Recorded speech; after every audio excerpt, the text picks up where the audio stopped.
Salut à tous! Alors on se retrouve dans une nouvelle vidéo. Et oui, un nouveau sujet là, un sujet vraiment novateur puisqu'on va vous parler un peu de bourdons.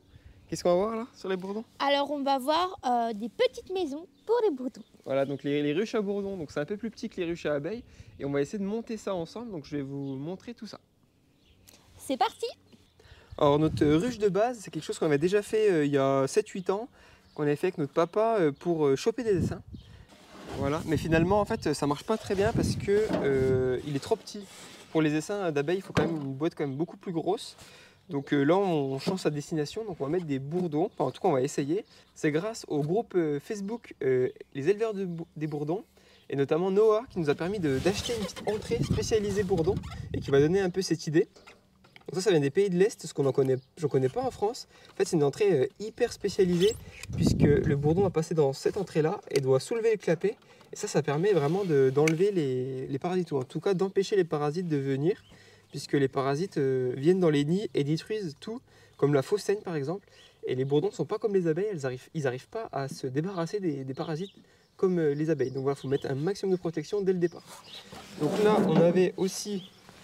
Là j'ai pris du substrat donc, pour le nid de bourdon, donc ça c'est des anciens nids d'oiseaux, donc ça va faire largement l'affaire. Il faut faire très attention par contre qu'il n'y ait pas de chenilles, de sortes de punaises, des choses comme ça, qui vont pouvoir dégrader le nid. Voilà. Ensuite on a notre petite planche qui fait couvre-cadre, et puis notre toit, voilà, avec une tôle, qui va permettre de bien protéger de la pluie et du soleil. Voilà, il y a bien du bois. Et aussi, il ne faudra pas le mettre au soleil, puisqu'à partir de 35 degrés, les bourdons auront beaucoup de mal à survivre, alors que les abeilles peuvent faire de la régulation avec une circulation d'air, en emmenant de l'eau dans la colonie. Là, c'est pas pareil, les bourdons sont beaucoup plus sensibles à ça. Donc on va le mettre dans la haie et bien protéger avec cette haie. Là, ce qu'on va voir ensemble, c'est comment fixer l'entrée. Donc là, on va faire les pré-trous.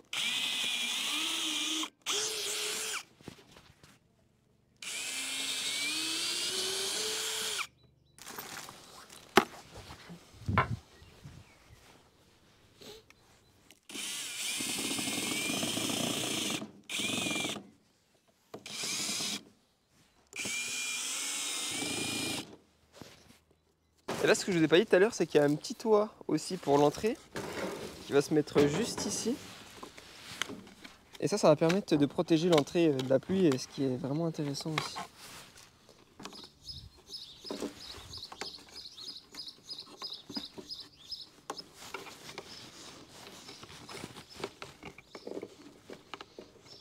Et voici sa petite porte. Ah, très mignon tout ça. Ouais, donc là, comme je disais, là on va mettre le substrat qui est de la mousse séchée. Bon, du coup avec un peu de poils, un peu de plein de trucs, c'était les oiseaux qui les avaient fait. Voilà. Donc là, le but c'est de faire un petit nid douillet pour qu'il puisse faire son nid au milieu. Voilà. Donc la caisse est un peu grande, surtout trop haute.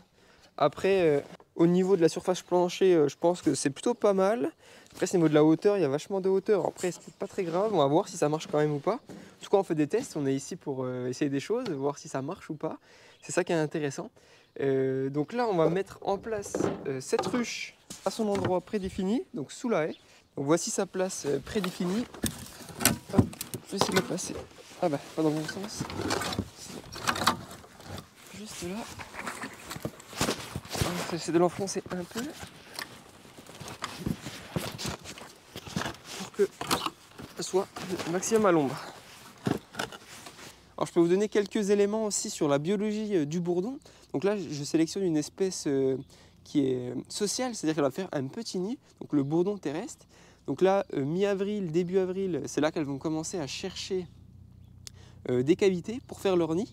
C'est des animaux qui sont annuels, c'est-à-dire qu'il y a une reine qui va vivre 1 an et après, quand c'est l'hiver, elle va mourir. C'est que les nouvelles reines qui ont été faites à l'automne qui vont faire une nouvelle colonie. Donc chaque année, elles vont chercher un nouvel endroit et puis faire une nouvelle colonie à chaque fois.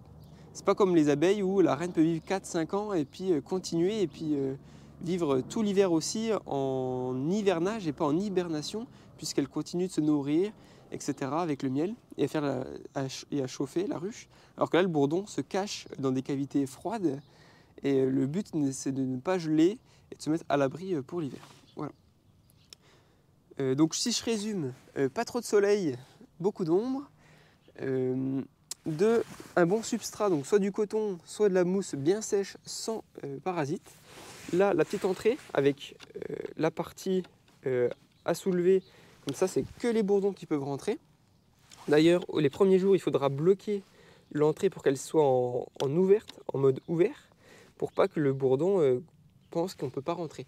Et après, chaque jour, il faudra la baisser un petit peu pour que son dos il frotte quand il rentre. Et à la fin, au bout de, je sais pas, 2 semaines, eh ben, on pourra la laisser totalement fermée. Et comme ça, quand il va rentrer, vous allez voir dans les vidéos, il va pousser de lui-même avec son dos pour ouvrir la porte.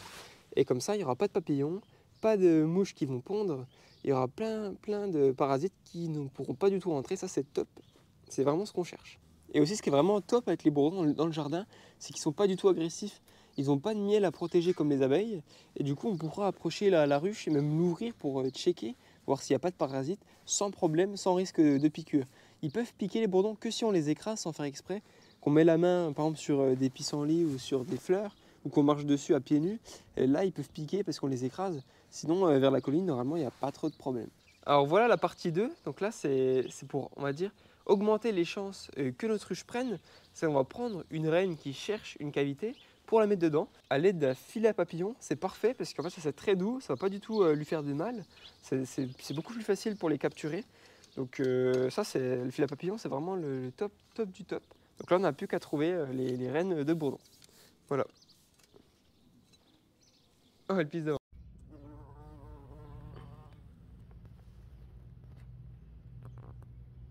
Donc là, elle cherche vraiment activement. Hein. Elle fait tous les interstices qu'elle voit. Ouais, il est énorme. Il est là. Il est juste là. Et là, on va le mettre dans la caisse. Tu vas l'écrabouiller. Ah non, je peux.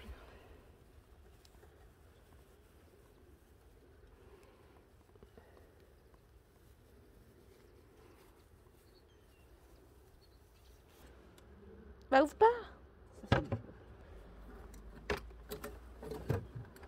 Si elle accepte, eh ben, il n'y a plus qu'à observer. Au bout de 6 à 8 semaines, on pourra voir pas loin de 10 individus, il me semble. Donc à voir, ça dépend aussi des conditions météo.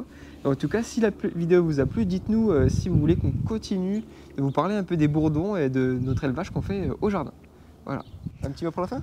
Merci à tous d'avoir regardé la vidéo et puis on se retrouve dans de nouvelles vidéos. Allez, Ciao. à bientôt. Ciao.